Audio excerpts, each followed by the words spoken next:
seram yang saya nak ceritakan hari ini adalah sebuah cerita yang pernah viral di TikTok. Bukan itu sahaja, cerita ini juga pernah disiarkan dalam sebuah rancangan radio seram terkenal di Thailand. Ia berkisar tentang sebuah rumah 2 tingkat yang dikatakan tingkat bawahnya adalah untuk manusia, manakala tingkat atasnya pula adalah untuk hantu. Selamat sejahtera para peminat kisah seram. Cerita kita pada hari ini adalah sebuah kisah yang menjadi tular di TikTok. Ada seorang pengguna TikTok yang menggunakan akaun bernama Sanchi. Cerita ini adalah mengenai sebuah rumah yang menyimpan kisah yang benar-benar menakutkan dan menyeramkan. Sebenarnya, bagi sesiapa yang merupakan peminat rancangan radio seram tersebut, mungkin pernah mendengar tentang kisah tiang berminyak yang diceritakan oleh Encik San sendiri melalui panggilan telefon ke rancangan itu. Tetapi hari ini, semua akan mendengar kisah ini dalam versi yang saya ceritakan. Saya percaya ramai yang mungkin pernah melihat klip atau mendengar cerita mengenai tiang berminyak di rumah datuk dan nenek Encik San. Pihak produksi asal telah pun menghubungi Encik San untuk meminta kebenaran bagi menyiarkan semula cerita dan gambar-gambar yang ada untuk dikongsikan kepada semua, dan Encik San telah pun memberikan kebenarannya. Maka, penceritaan kali ini adalah berdasarkan perkongsian yang telah dibuat oleh Encik San di dalam akaun TikTok beliau yang akan saya sampaikan semula mengikut gaya saya sendiri. Apapun, saya harap anda semua dapat memberikan tumpuan dan menggunakan kebijaksanaan semasa mendengar cerita yang akan saya sampaikan ini. Saya akan membahagikan cerita ini kepada 4 bahagian utama. Bahagian pertama akan menceritakan tentang kejadian yang berlaku, diikuti dengan cerita daripada keluarga Encik San, cerita daripada jiran-jiran di lorong yang sama, dan akhir sekali, asal usul tiang berminyak tersebut. Sejujurnya, selepas melihat gambar tiang berminyak yang Encik San temui, ia memang sangat menakutkan. Bagi yang tidak dapat membayangkannya, cuba fikirkan sebuah tiang kayu dalam sebuah rumah dan minyak memenuhi sekelilingnya. Sangat mengerikan. Tanpa membuang masa, mari kita pejamkan mata dan cuba bayangkan seolah-olah anda sendiri sedang melangkah masuk ke dalam kisah seram ini. Kisah hari ini membawa kita kembali ke masa kira-kira 20 tahun yang lalu. Sejak dari kecil lagi, Encik San telah tinggal di rumah ini, iaitu rumah datuk dan neneknya di wilayah Nong Khai. Biar saya jelaskan sedikit tentang reka bentuk rumah itu. Ia merupakan sebuah rumah 2 tingkat. Tingkat atas diperbuat daripada kayu, mempunyai 2 bilik tidur. 1 bilik tidur utama di bahagian belakang rumah dan 1 bilik tidur kecil di bahagian hadapan. Terdapat juga 2 ruang tamu, 1 di tengah-tengah dan 1 lagi di hadapan bilik tidur utama, serta sebuah bilik sembahyang. Di tingkat bawah pula hanya ada 1 bilik tidur, 1 ruang tamu yang besar, 1 dapur dan 2 bilik air. Keluarga bapa saudaranya akan tidur di bilik utama di tingkat atas, manakala ibu bapa, Encik San dan adiknya pula tidur di bilik di tingkat bawah. Datuk dan neneknya juga tidur di tingkat bawah, iaitu di ruang tamu hadapan televisyen. Mereka akan membentangkan tilam dan memasang kelambu. Boleh dikatakan rumah ini didiami oleh 3 keluarga dan kehidupan harian mereka kebanyakannya tertumpu di tingkat bawah. Mereka hanya akan naik ke tingkat atas untuk tidur. Ringkasnya, segala aktiviti harian seperti berehat, menonton TV, semuanya dilakukan di tingkat bawah. Tingkat atas hanyalah tempat untuk melelapkan mata. Apabila saudara mara lain datang berkunjung, mereka semua akan tidur berhimpit-himpit di tingkat bawah. Walaupun seperti yang diberitahu, tingkat atas mempunyai 2 bilik tidur dan ruang tamu yang besar, tetapi tiada siapa yang berani naik untuk tidur di sana. Setiap kali musim perayaan seperti Tahun Baru atau Songkran, saudara mara akan berkumpul di rumah ini untuk makan dan beramah mesra. Suasana pada waktu malam sentiasa meriah dengan gelak tawa dan pelbagai topik perbualan. Namun, ada satu topik yang jika dibangkitkan pasti akan ada orang yang cepat-cepat menukar topik lain.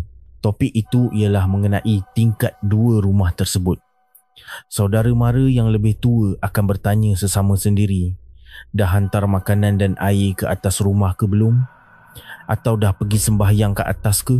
Selepas itu, mereka akan mula bertolak-tolak sesama sendiri tentang siapa yang akan menghantar makanan ke atas. Akhirnya, datuklah yang akan memberi arahan kepada seseorang untuk melakukannya. Encik San sentiasa melihat pertengkaran seperti ini setiap kali ada perjumpaan keluarga sejak dari dia kecil lagi. Perkara ini menimbulkan rasa ingin tahu di dalam dirinya. Apakah sebenarnya yang dibincangkan oleh orang dewasa?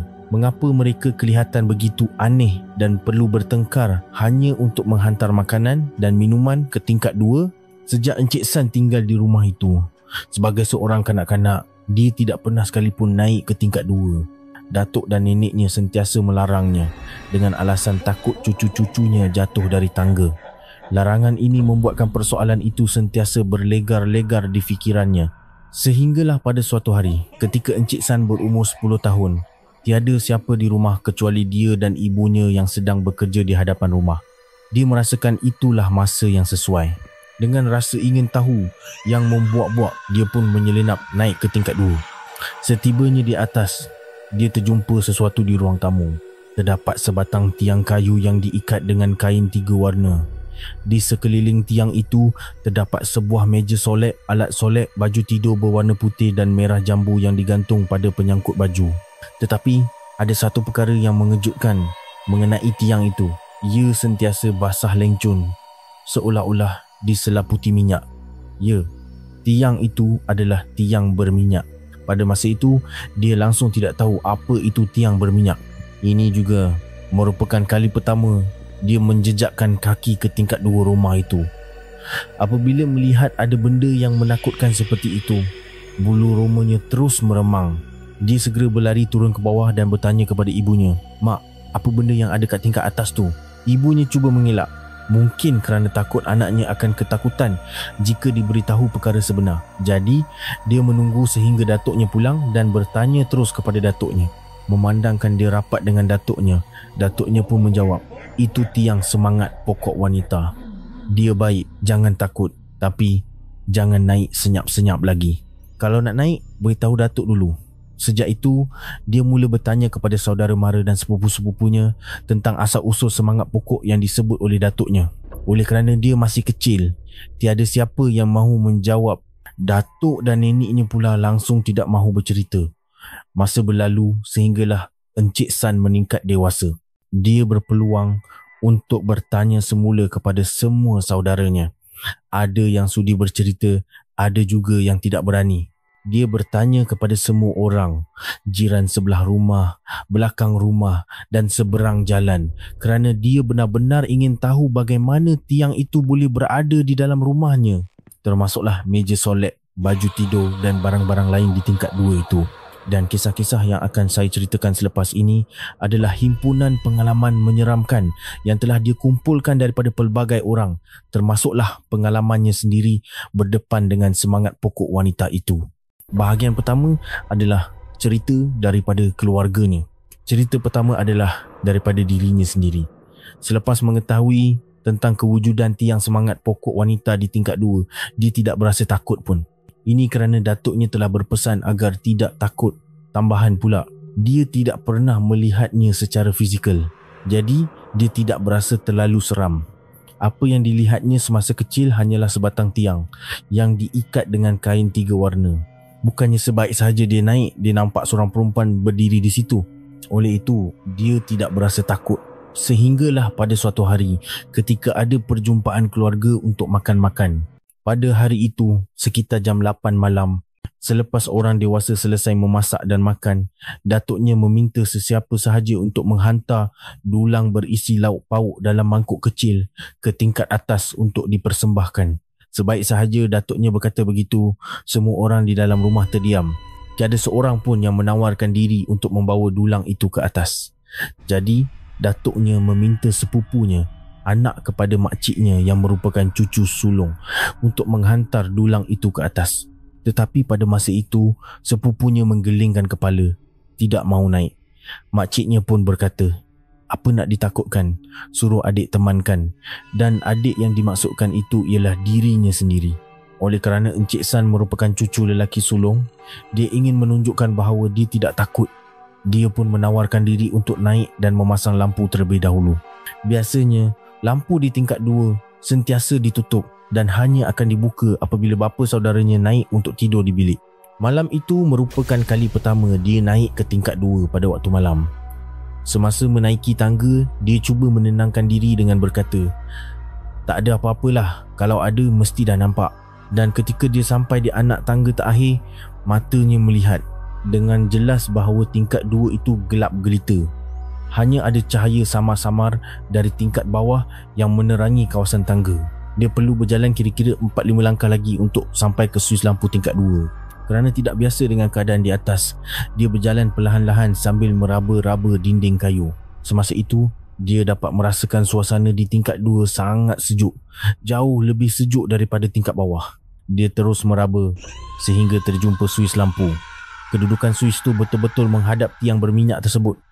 Sebaik sahaja terjumpa, dia terus menekan suis. Apabila lampu mentul itu menyala, ia berkelip-kelip kira-kira 2,3 kali. Ia seperti lampu Kalimantan yang akan berkelip-kelip dahulu sebelum terang sepenuhnya. Dalam kelipan cahaya lampu yang belum stabil itulah, dia melihat di hadapannya ada seorang wanita sedang berdiri tegak dan kaku sambil memejamkan mata. Wanita itu berdiri betul-betul di sebelah tiang berminyak.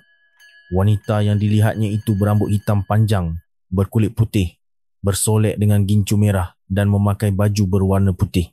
Walaupun ia hanya berlaku dalam sekelip mata, dia dapat melihat imej itu dengan sangat jelas.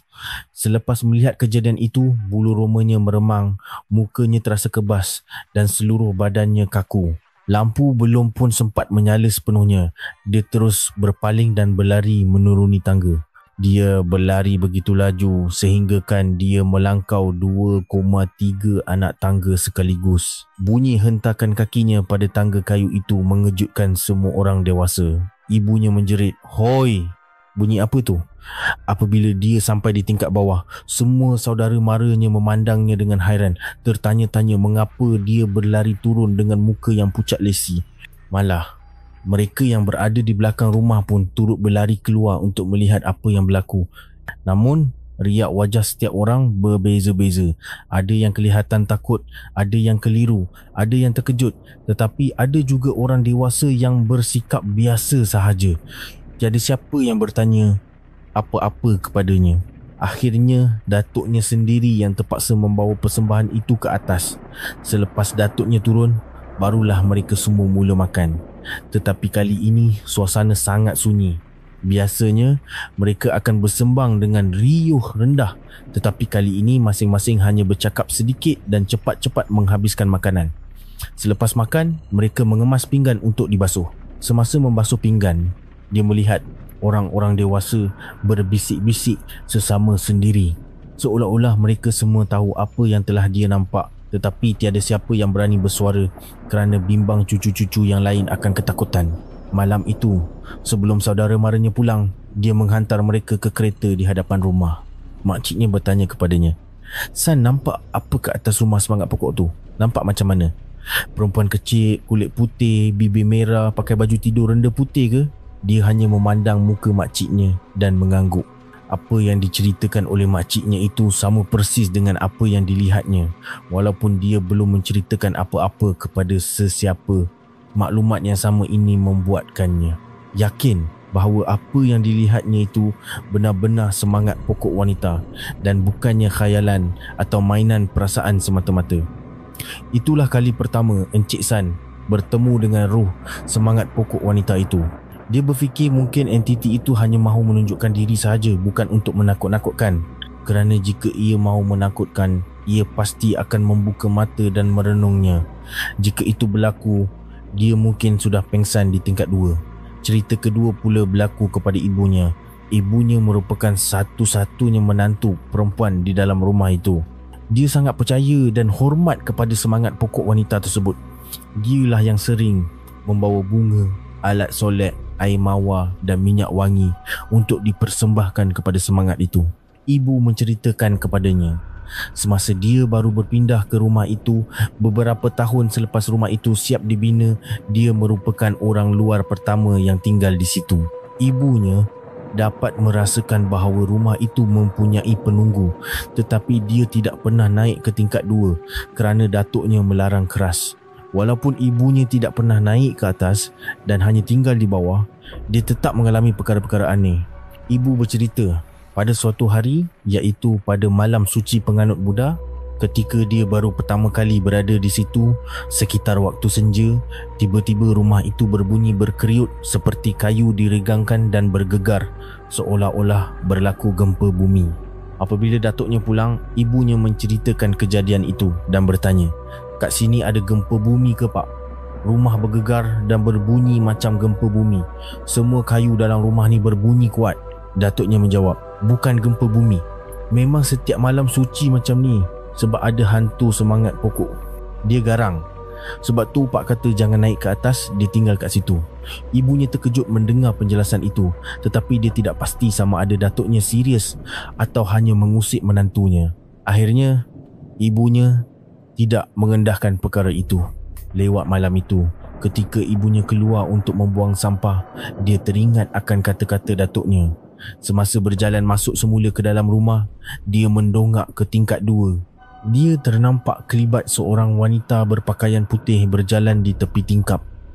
Namun, pada masa itu, ibunya masih tidak pasti. Dia fikir mungkin itu adalah bapa saudaranya yang memang tidur di tingkat atas. Masa berlalu, sehinggalah ibunya melahirkan Encik San. Ibunya sekali lagi berpeluang mengalami kejadian seram yang berkaitan dengan semangat pokok wanita itu.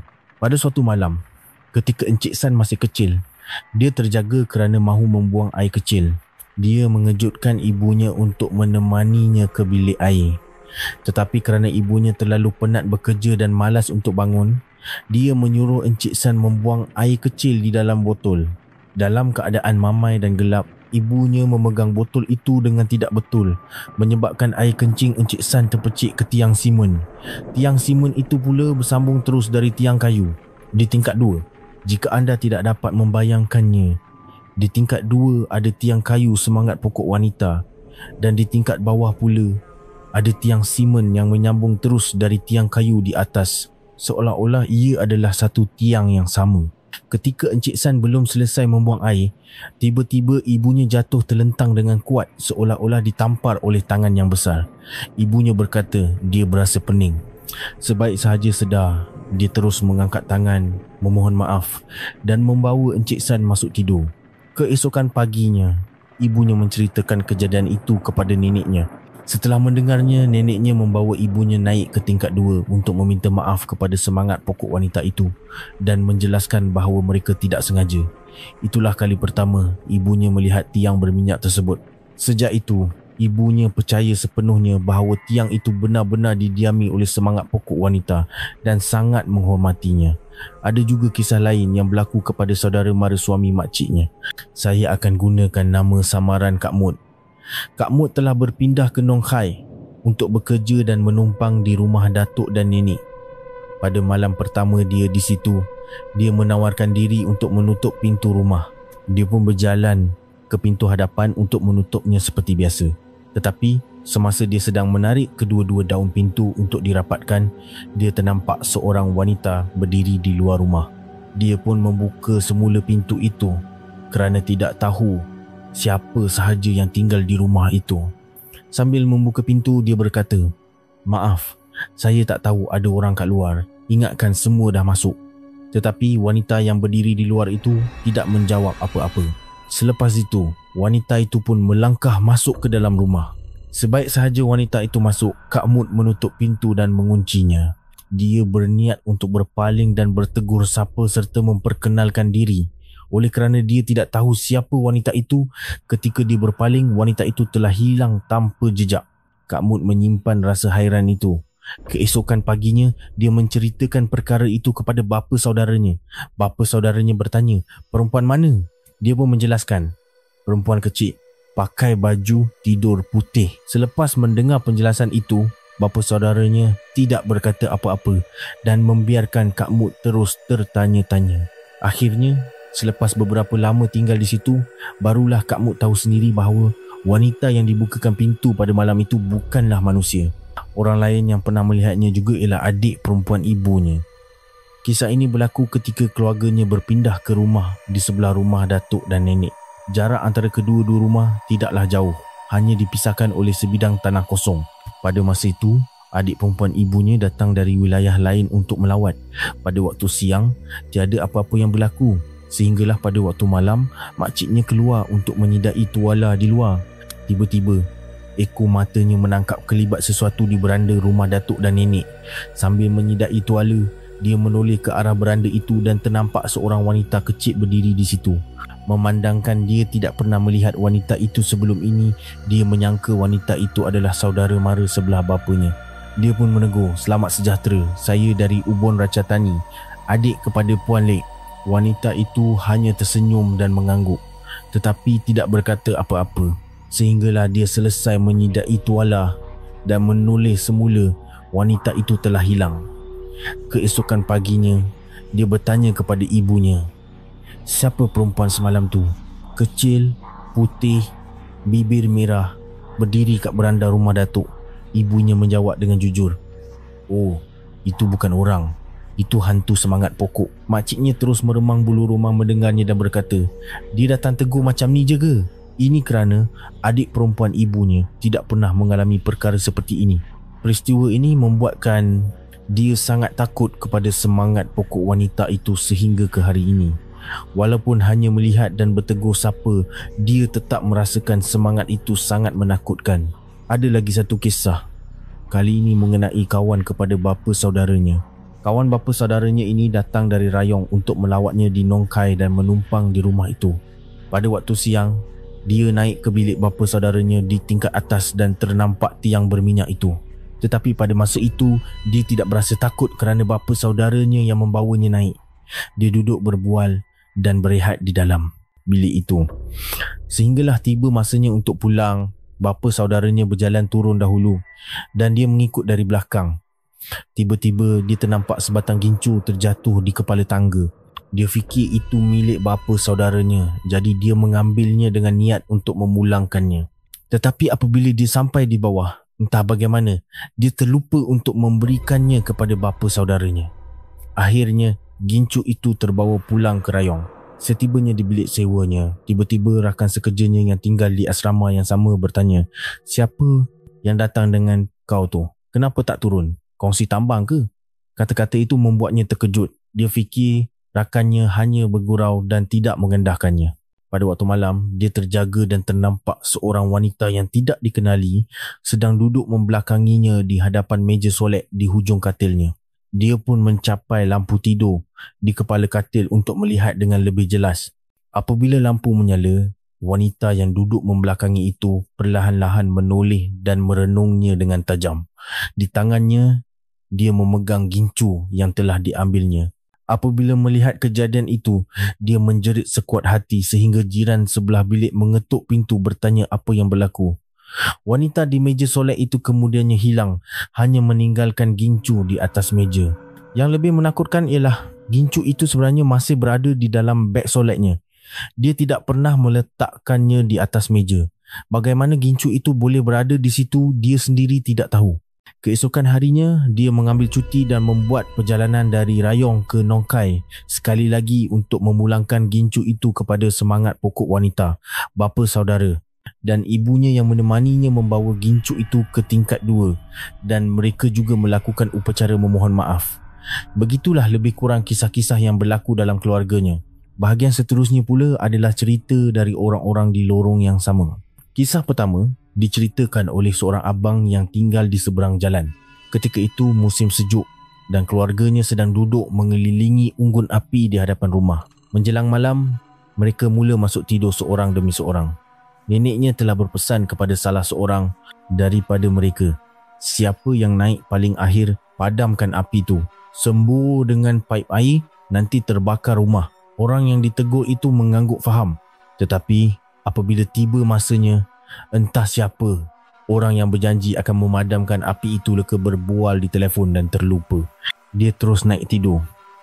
Sekitar jam 1 pagi, angin sejuk bertiup kencang menyebabkan api mula marak dan merebak. Seorang abang yang tinggal di rumah seberang, selang 2 buah rumah, suka menonton bola sepak lewat malam dan sering keluar merokok di beranda tingkat 2 rumahnya. Dia mula perasan api unggun itu semakin marak. Dia berkata kepada isterinya, "Tu, lupa padam api. Nak terbakar dah tu." Tetapi apabila dia menoleh semula, dia ternampak seorang wanita berpakaian putih sedang memijak-mijak unggun api itu sehingga apinya padam dan hanya tinggal asap. Dia hairan. siapa wanita itu dan mengapa dia memadamkan api dengan kaki. Wanita itu seolah-olah sedar dirinya diperhatikan. Selepas memadamkan api, dia menoleh ke arah abang itu dan tersenyum, tetapi pandangan matanya sangat tajam. Abang itu, kerana tidak tahu apa-apa, membalas senyuman itu, menyangka dia adalah salah seorang saudara mara keluarga di situ. Keesokan paginya, abang itu datang berjumpa ibunya dan berkata, "Kak Lek, semalam lupa padam api ke? Nyaris terbakar rumah. Saya nak pergi padamkan, tapi ada seorang kakak dah tolong padamkan dulu." Mendengar itu saja, ibunya sudah tahu siapa yang dimaksudkan. Ibunya tidak menjawab apa-apa kerana tidak mahu orang di lorong itu tahu dan menjadi takut. Kejadian seterusnya juga berlaku kepada abang yang sama. Ketika dia menonton bola lewat malam, dia suka minum bir sambil merokok di beranda tingkat 2. Ketika dia keluar merokok, dia ternampak wanita yang sama yang memadamkan api tempoh hari membuka tingkap rumah datuknya dan berdiri kaku di situ. Apabila wanita itu bertentang mata dengannya, dia akan segera menutup tingkap itu dan membuka tingkap yang lain pula. Begitulah seterusnya. Dia membuka dan menutup tingkap secara berulang-ulang, seolah-olah wanita itu berjalan berulang-alik membuka dan menutup tingkap selama hampir sejam. Ketika itu sekitar jam 12.30 malam hingga 1 pagi. Dia hairan siapa yang rajin sangat membuka tingkap sekerap itu. Mungkin anak perempuan atau pekerja di rumah itu. Dia menyimpan persoalan itu. Keesokan paginya, dia berniat untuk bertanya kepada ibu Encik San, tetapi pada hari itu ibunya tiada di rumah. Jadi dia bertanya kepada makciknya, iaitu adik kepada ibunya. Makciknya pada masa itu sudah tahu siapa yang dimaksudkan oleh jiran sebelah. Dia pun berkata jujur, "Oh, itu mungkin semangat pokok." Abang itu terkejut dan bertanya, "Rumah akak ada semangat pokok ke?" Dia menjawab, "Ya, ada. Ada tiang berminyak yang diikat dengan kain 3 warna kat tingkat atas." Mendengar itu, abang itu menjadi sangat takut. Ini adalah cerita pertama yang didengari daripada jiran seberang. Selain daripada abang itu, dia juga bertanya kepada orang lain di lorong yang sama mengenai semangat pokok wanita. Ternyata, semua orang di lorong itu tahu, terutamanya orang-orang tua. Mereka sudah tahu sejak sebelum dia dilahirkan lagi bahawa rumahnya mempunyai tiang berminyak. Di lorong rumahnya jarang ada Sami yang masuk untuk menerima sedekah. Sami hanya akan berjalan sehingga ke mulut lorong. Jadi, sesiapa yang mahu bersedekah perlu berjalan ke mulut lorong. Rumah datuknya terletak di tengah-tengah lorong dan hampir setiap rumah perlu melaluinya. Sami dari wad pertama akan datang sekitar jam 4 pagi lebih. Orang yang mahu memberi sedekah perlu menunggu di mulut lorong seawal jam 4 pagi. Penduduk yang berjalan melepasi rumah datuknya akan sering nampak seorang wanita berpakaian putih berdiri di tingkap. Wanita itu akan memandang ke bawah atau memandang lurus ke hadapan seperti orang mengelamun. Apabila ada orang lalu, dia akan menoleh dengan pantas. Orang-orang tua sudah tahu jika nampak wanita di tingkap rumah datuk, itu bukanlah manusia. Mereka sudah terbiasa melihatnya dan tahu bahawa rumah itu didiami oleh semangat pokok wanita. Kisah kedua pula melibatkan seorang penduduk kampung yang agak rapat dengannya. Dia datang membantu kerja di rumah. Selepas selesai kerja, mereka minum-minum sedikit. Dia minum sehingga mabuk dan tertidur di sofa di ruang tamu tingkat bawah. Pada waktu malam, mungkin kerana cuaca panas, dia menanggalkan bajunya dan tidur hanya dengan berseluar pendek. Keesokan paginya, dia bangun dengan mulut dan hidung berdarah. Neneknya bertanya sama ada dia mempunyai sebarang penyakit. Dia menceritakan bahawa pada jam 3 pagi, dia ditindih hantu. Seorang wanita datang dan memijak dadanya begitu lama sehingga dia sukar bernafas dan hampir mati. Neneknya berkata, mungkin semangat pokok tak suka. Datang tidur bogel tengah rumah macam ni, tak senonoh.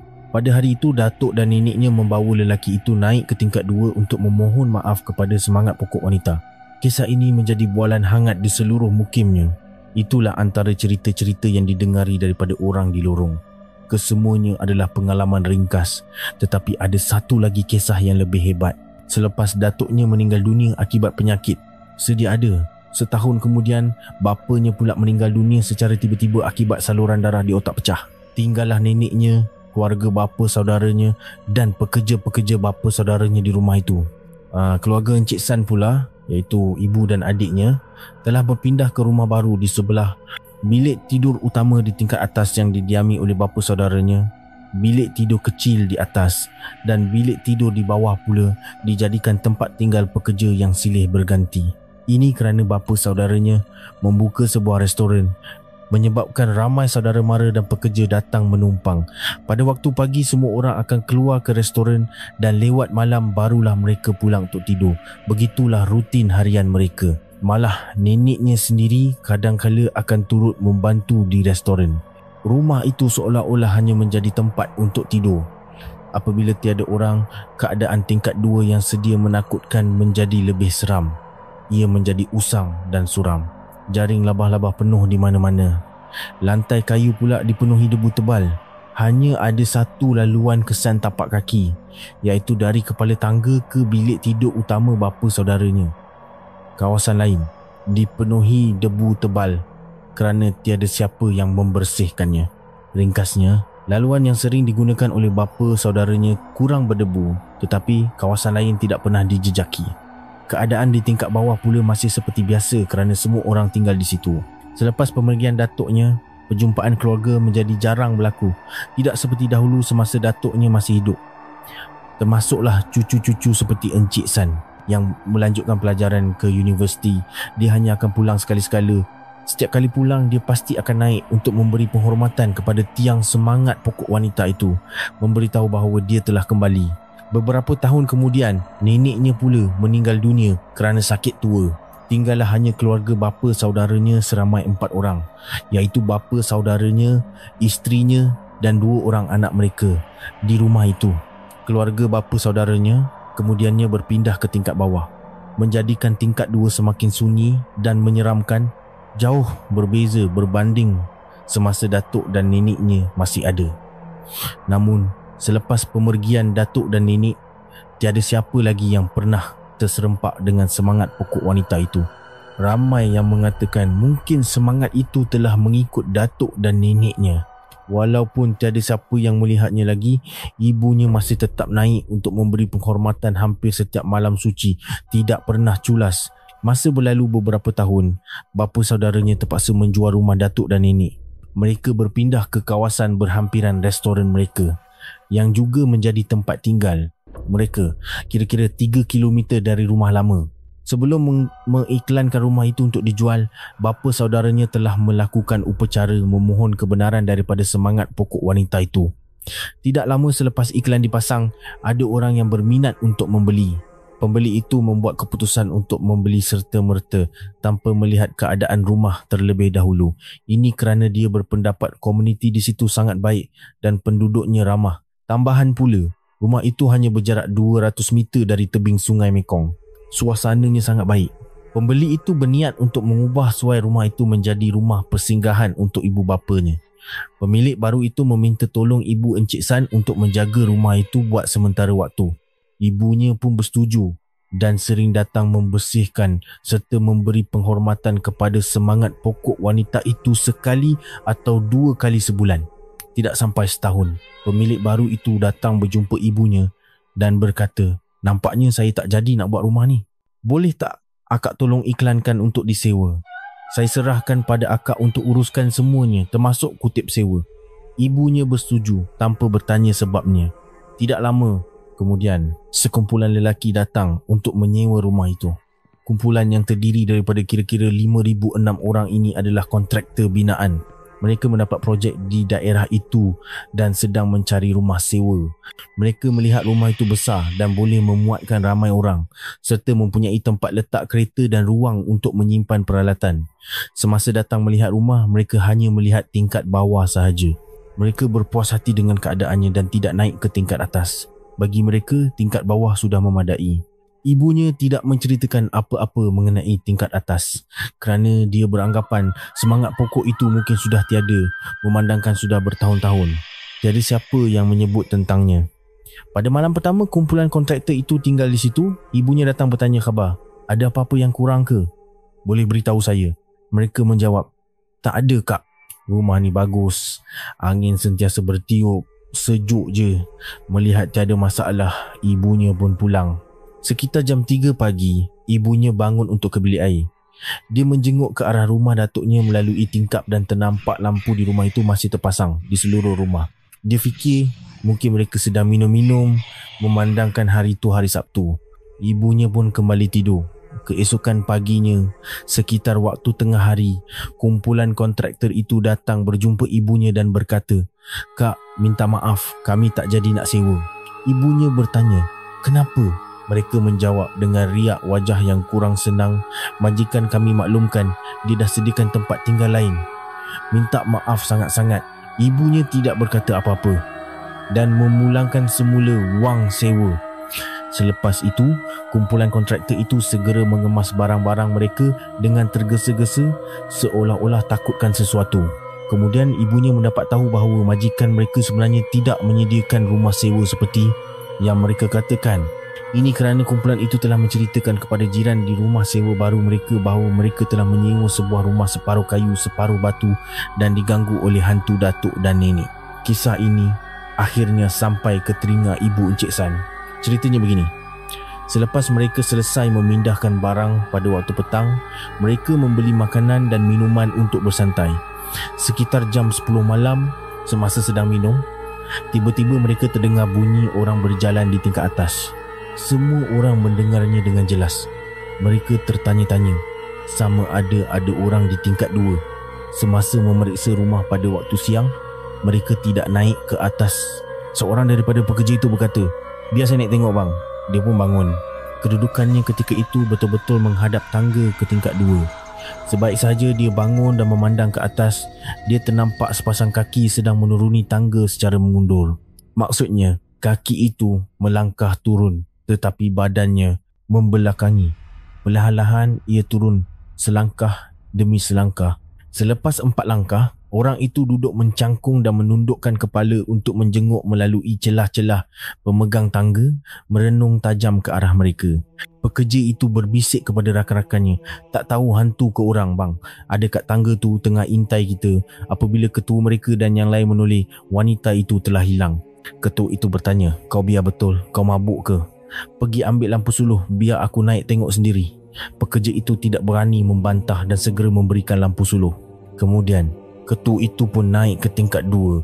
Dia menyuluh sekeliling sehingga ternampak tiang berminyak itu. Yang lebih mengejutkan, di sebelah tiang itu ada seseorang sedang berdiri. Dia menyuluh untuk melihat dengan lebih jelas. Kali ini, dia nampak seorang wanita sedang berdiri di sebelah tiang itu dan merenungnya dengan tajam. Wanita itu kemudian menuding jari ke arahnya dan kemudian menuding ke arah tangga, seolah-olah menyuruhnya turun. Ketua itu segera berlari turun. Selepas kejadian itu, tiada siapa yang berani tidur. Sebab itulah ibunya nampak lampu rumah itu terpasang. Ketua dan pekerja-pekerjanya duduk berjaga sehingga pagi. Sepanjang malam, mereka mendengar bunyi orang berjalan, bunyi tingkap dibuka dan ditutup secara berkala. Inilah kisah yang didengari oleh ibunya. Beberapa bulan kemudian, ada orang lain yang datang menyewa tetapi hanya bertahan seminggu sebelum berpindah keluar. Mereka tidak memberitahu apa-apa dan sanggup meninggalkan wang sewa. Tidak lama selepas penyewa kedua itu keluar, ada lagi yang datang menyewa. Kali ini, mereka tinggal lebih lama sedikit, kira-kira 2 minggu sebelum berpindah keluar juga. Ibunya mula berasa hairan mengapa penyewa tidak pernah tinggal lama. Dia mengesyaki ini pasti disebabkan oleh semangat pokok wanita itu. Dia menyangka semangat itu telah pergi bersama datuk dan neneknya. Rupa-rupanya masih berada di tingkat 2. Apabila ada orang baru yang berminat untuk menyewa, ibunya mengambil keputusan untuk berterus terang. Kat atas rumah tu ada tiang semangat pokok, tiang berminyak. Dia membawa mereka naik untuk melihat. Ramai yang sebaik saja sampai di anak tangga terakhir terus berubah fikiran dan lari. Pernah sekali ibunya memberitahu ada sepasang suami isteri peniaga pasar yang berminat untuk menyewa. Ibunya memberitahu mereka tentang tiang itu. Si isteri menjawab sambil bergurau, "Tak apa kak, kalau ada lagi bagus. Boleh saya minta nombor ekor?" Mereka pun ketawa. Ibunya berkata, "Kalau macam tu jomlah naik tengok. Mana tahu ada tuah." Ketika mereka berdua naik melihat rumah, waktu itu sekitar jam 6 petang. Langit di luar sudah mula gelap. Keadaan di tingkat 2 pula gelap gelita kerana ibunya telah menutup semua tingkap memandangkan ketika itu musim hujan. Ibunya membawa wanita itu naik ke tingkat 2, manakala suaminya pula berada di tingkat bawah. Setibanya di anak tangga terakhir, tiba-tiba wanita itu terdiam kaku dan berkata, "Jap, Kak, jap." Selepas itu, dia terus berpaling dan berlari menuruni tangga. Ibunya yang terpinga-pinga di atas seorang diri turut berlari mengikutnya. Ibunya bertanya, "Kenapa? Ada apa?" Wanita itu tidak menjawab apa-apa dan terus berjalan keluar rumah dengan tergesa-gesa sehingga seliparnya pun tidak dipakai. Suaminya yang sebelum ini sedang melihat-lihat bilik di tingkat bawah turut keluar dengan riak wajah yang tidak baik. Ibunya bertanya lagi, "Kenapa? Jumpa apa?" Wanita itu berkata, "Bagi saya bertenang dulu, Kak. Ya Allah, waktu petang macam ni pun dah kena. Tak patut saya cakap macam tu tadi." Dia pun menceritakan kepada ibunya, "Akak kena percaya cakap saya. Rumah ni ada hantu." Dia berdiri kat sebelah tiang, pakai baju merah jambu, rambut panjang, muka pucat, bibir lesi, mata tajam, merenung saya. "Kena kacau waktu petang buta macam ni." Kemudian wanita itu berpaling kepada suaminya dan bertanya, "Abang nampak apa?" Jawapannya, dia juga nampak.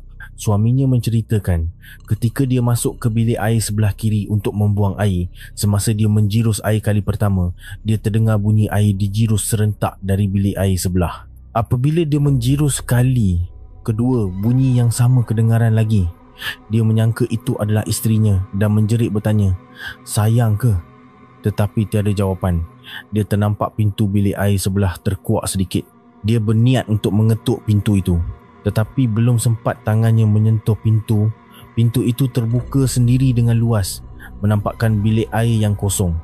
Dia terus mengangkat tangan memohon ampun dan berlari keluar.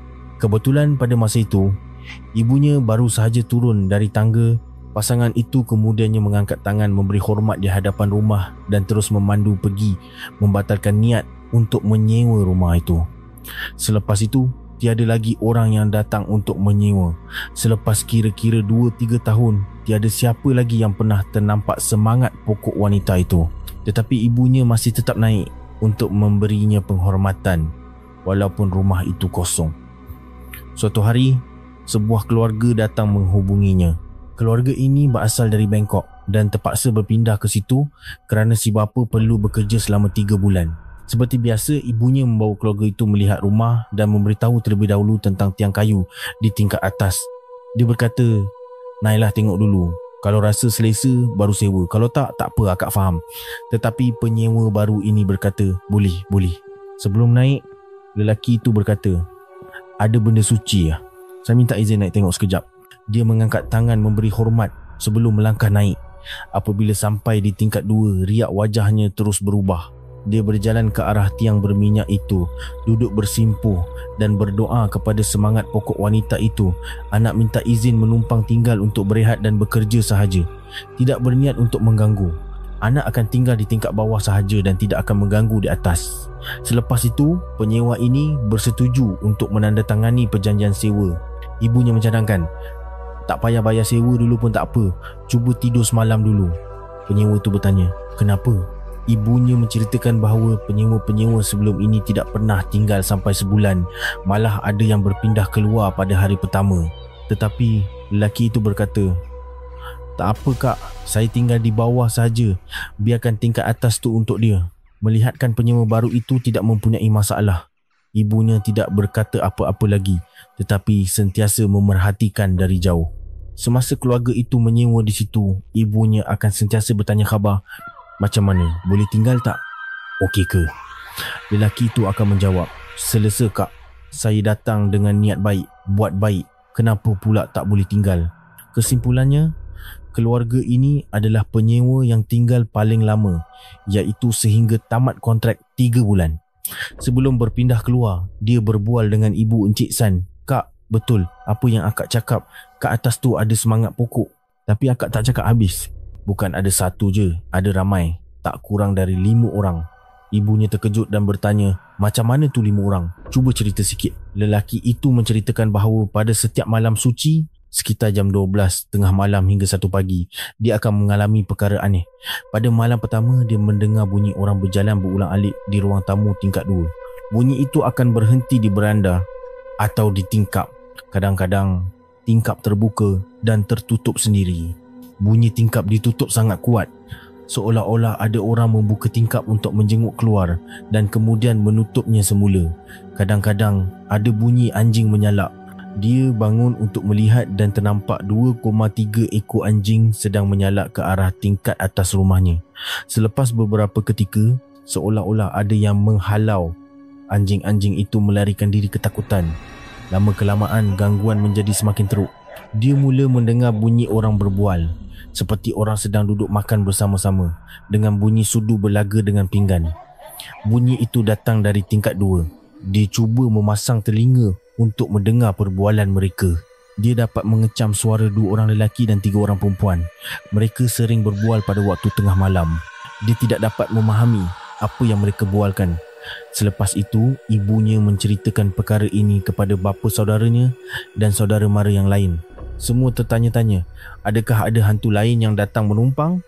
Mereka pun pergi berjumpa dengan seorang bomoh di pekan itu yang bernama Pu Sultan. Bapa saudaranya bertanya secara umum, "Saya nak tahu, rumah ni ada roh tak?" Bomoh itu menjawab, Ada 6 roh kesemuanya.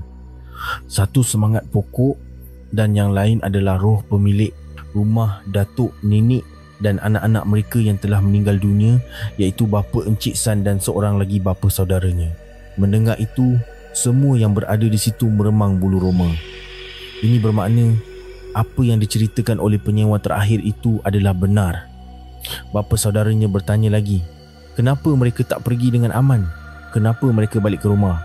Bomoh itu menjelaskan, mereka hanya singgah untuk berjumpa dan mengucapkan selamat tinggal kepada semangat pokok itu sebelum mereka pergi ke tempat yang sepatutnya. Sejak itu, orang-orang di lorong mula nampak kelibat beberapa orang berjalan di tingkat 2, bukan hanya semangat pokok wanita sahaja. Orang mula berkata, rumah tu tingkat bawah untuk orang hidup, tingkat atas untuk orang mati. Selepas 4 tahun, tiada lagi orang yang menyewa rumah itu. Akhirnya, pemilik baru rumah itu mengiklankan semula rumah itu untuk dijual dan meminta tolong ibu Encik San untuk menyebarkannya. Beberapa hari kemudian, ada orang yang datang membeli. Pembelinya bukanlah orang jauh, tetapi jiran yang tinggal di belakang rumah datuk dan nenek. Jiran ini merupakan seorang ahli perniagaan yang mempunyai rumah yang besar. Apabila mendapat tahu rumah itu untuk dijual, dia terus berminat. Dia sangat percaya dan hormat kepada semangat pokok wanita itu. Selepas membeli rumah itu, dia melakukan upacara sembahyang dan mengajak ibu Encik San untuk turut serta. Dia memberitahu semangat pokok wanita itu bahawa dia terpaksa merobohkan rumah itu untuk dijadikan laluan keluar bagi rumahnya dan juga kawasan untuk aktiviti kebajikan. Jiran ini seorang yang sangat dermawan dan sering mengadakan majlis amal serta mengagihkan barangan seperti telur, beras dan ikan kepada penduduk setempat. Dia mahu menggunakan tapak rumah itu untuk tujuan tersebut. Ringkasnya, dia membeli rumah itu untuk dirobohkan. Proses merobohkan rumah itu berjalan lancar tanpa sebarang masalah. Tiang semangat pokok dan semua kayu-kayu lama dari rumah itu pula disimpan dengan baik di ladangnya. Ramai yang mendengar cerita ini pasti ingin tahu asal-usul tiang berminyak itu. Mengapa datuk dan neneknya menggunakan kayu itu untuk membina rumah? Kerana jika kita, pasti kita tidak akan berani menggunakan kayu yang mempunyai penunggu. Persoalan ini telah pun dijelaskan oleh Encik San di dalam TikToknya. Dia menulis, pada zaman dahulu, datuk dan neneknya mengusahakan ladang sayur dan tembakau. Datuknya mempunyai ramai pekerja, kebanyakannya orang Laos yang menyeberangi Sungai Mekong untuk bekerja di Thailand. Datuknya banyak membantu mereka dan ada yang dianggap seperti anak angkat.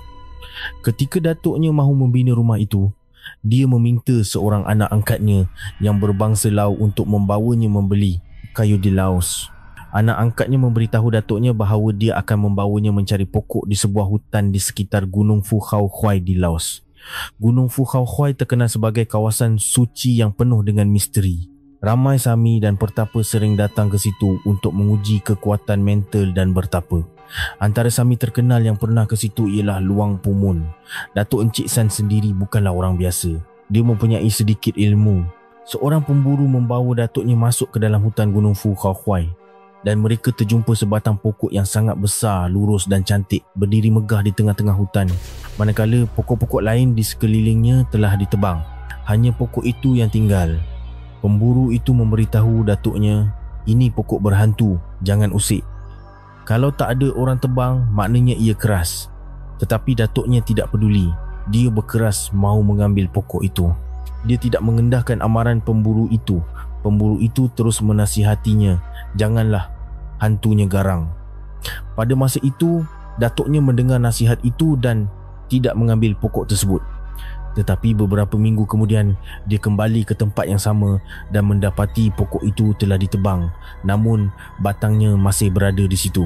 Orang tempatan berkata, ada orang yang datang menebangnya tetapi tidak dapat membawanya keluar kerana diganggu hantu. Datuknya, setelah melihat pokok yang diidamkannya telah ditebang, terus memasang colok dan lilin, memohon kebenaran daripada semangat pokok itu. Dia berkata, saya mahu mengambil pokok ini untuk dijadikan tiang seri rumah saya. Jika kamu sudi ikut saya akan sembah dan puja kamu dengan baik. Jika kamu izinkan, biarlah pokok ini menjadi ringan dan mudah diangkat. Jika tidak, biarlah ia menjadi berat. Selepas itu, datuknya mula memindahkan kayu itu. Ternyata, proses pemindahan berjalan dengan sangat lancar. Kayu itu kemudiannya dijadikan tiang seri, rasuk dan papan untuk rumah datuk dan neneknya. Dan itulah keseluruhan kisah mengenai semangat pokok wanita itu. Ramai orang di dalam rumah itu pernah melihatnya. Sudah tentu, bagi yang tidak pernah melihat mungkin tidak percaya akan kewujudannya.